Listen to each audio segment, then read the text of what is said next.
Tu souhaites venir en Chine pour trouver des fournisseurs, visiter des usines ou tout simplement développer ta marque sur Amazon, avant de prendre ton billet d'avion, regarde bien cette vidéo jusqu'au bout. Je vais te dire ce que j'aurais bien aimé savoir avant de partir la première fois. Franchement, avant de partir la première fois en Chine, j'avais énormément de préjugés. Je pensais que la Chine c'était totalement hostile, que limite c'était pas si développé que ça, qu'il y avait que des ateliers et des usines qui fabriquaient des produits, des chaussures pour aller à l'autre bout du monde, et je m'attendais pas à ça en venant. Et maintenant que j'y suis, regardez à quoi ressemble la Chine.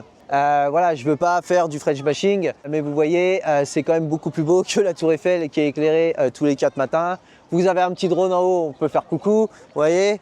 Voilà, c'est complètement sécurisé. Tu peux montrer la place. Il n'y a que des familles. Là, on est un peu tard, donc il y a un petit peu moins d'enfants. Mais vous voyez, l'ambiance, c'est pas comme en France. Il n'y a pas de tension, il n'y a pas de gens bizarres sur les bas-côtés. Voilà, on est sur une place un vendredi soir, tout simplement. Toujours est-il que je profite de ce cadre en fait pour vous dire l'enthousiasme que j'ai à chaque fois de venir en Chine pour développer mes business. Mais là, j'en profite le soir pour prendre un peu l'air, pour profiter un peu de l'ambiance. Et justement, je vous fais cette petite vidéo rétrospective en fait sur mes premières fois en Chine. Alors, à contrario, aujourd'hui, avec les réseaux sociaux, notamment les contenus courts, on vous fait croire qu'il suffit de prendre un billet d'avion et de venir en Chine. C'est complètement l'inverse. Avant, on nous disait que c'était hostile. En venant ici, je découvre un super pays qui est ouvert pour faire des affaires. Et les gens maintenant pensent que juste tu réserves un billet, tu viens ici. Et le pire, c'est ceux qui prennent un billet et direction foire de Canton. On voit que ça sur les réseaux. J'y vais, je trouve mon fournisseur, produit miracle, je fais ma fiche produit et je vends. Et à chaque fois, les gens reviennent, c'est la douche froide. Parce que quand tu vas par exemple sur la foire de Canton, tu trouves que des gros MOQ, des gros fournisseurs qui n'ont pas le temps pour les petits commerçants. C'est assez marketing, assez business. Et finalement, ils reviennent en fait bredouille sans produit. Certains s'aventurent comme des agents de sourcing eux-mêmes et vont visiter des usines, j'en connais, et qui finalement n'ont pas trouvé des super usines, et il y a des problématiques en fait au niveau des normes CE, au niveau des importations, les produits sont un peu bancals, au contrôle qualité on va découvrir des anomalies. Donc voilà, c'est un vrai métier en fait de faire du business en Chine, et on ne s'improvise pas comme ça. La Chine, c'est un excellent terrain de jeu pour faire des affaires, mais voilà, concrètement, c'est pas quelque chose qu'on fait tout seul. Quand je te dis, tu prends pas un billet d'avion, tu vas juste à une foire, tu vas visiter 2 usines, et puis tu négocies juste un pauvre logo sur un produit. Ça, honnêtement, tu peux le faire directement depuis Alibaba. Non, moi, ce qui a réellement changé en fait pour les affaires en Chine, c'est d'avoir une équipe basée ici, d'avoir des chefs de projet, avoir des agents de sourcing, avoir des contrôleurs qualité, et surtout en fait qui travaillent pour nous, qui sont salariés. Et on sait qu'on peut compter sur eux au quotidien. C'est réellement ça. Par exemple, je suis ici, je vais visiter des usines, et en fait, on a pris des rendez-vous pour moi. D'ailleurs, j'ai visité des usines, moi-même, j'avais pris des rendez-vous. Je pensais que ça allait bien se passer, et honnêtement, il y a des choses qui ne sont pas bien déroulées parce que en fait, il y a eu un quiproquo sur le type d'usine que je voulais, sur le type de produit que je voulais voir, et finalement je me suis pas retrouvé dans la bonne usine. Vous voyez, quand on veut toucher à tout, quand on veut faire des choses sur lesquelles on ne sait pas son métier, on n'arrive pas à ses fins.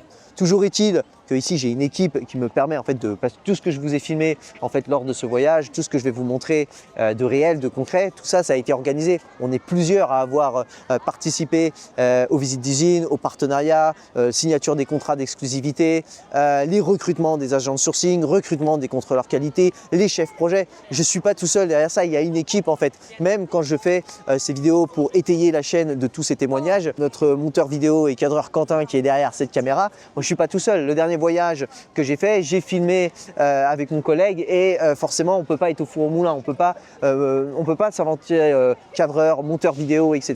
Donc si toi aussi tu comptes venir en Chine, que ce soit avec nous, avec une autre personne, choisis des agents de sourcing, choisis des gens qui sont sur place, des gens surtout qui parlent mandarin. En fait, la clé du succès sur le développement de nos produits, c'est qu'on a des personnes qui sont chinois et qui parlent mandarin. Tu vas me dire, c'est bête, c'est con ce que tu dis, mais ça change beaucoup de choses dans les relations. Il y a des choses qui se comprennent, il y a des vices qui sont découverts, il y a des discussions qui aboutissent que nous, Européens, avec les Chinois, on n'aurait pas. Il y a une meilleure fluidité, et en plus, au-delà de ça, c'est que les personnes qui travaillent pour nous sont des professionnels déjà du métier. Moi, je ne suis pas agent de sourcing. Je m'y connais parce que j'ai sorti des produits, que j'apprends et que je suis passionné par ce que je fais, mais je n'ai pas 20 ans d'expérience dans le sourcing. Je n'ai pas 20 ans d'expérience dans le contrôle qualité. Je me suis improvisé un peu contrôle qualité en accompagnant Sébastien pour apprendre, parce que comme je vous dis, je suis passionné, je voulais savoir comment ça se passe.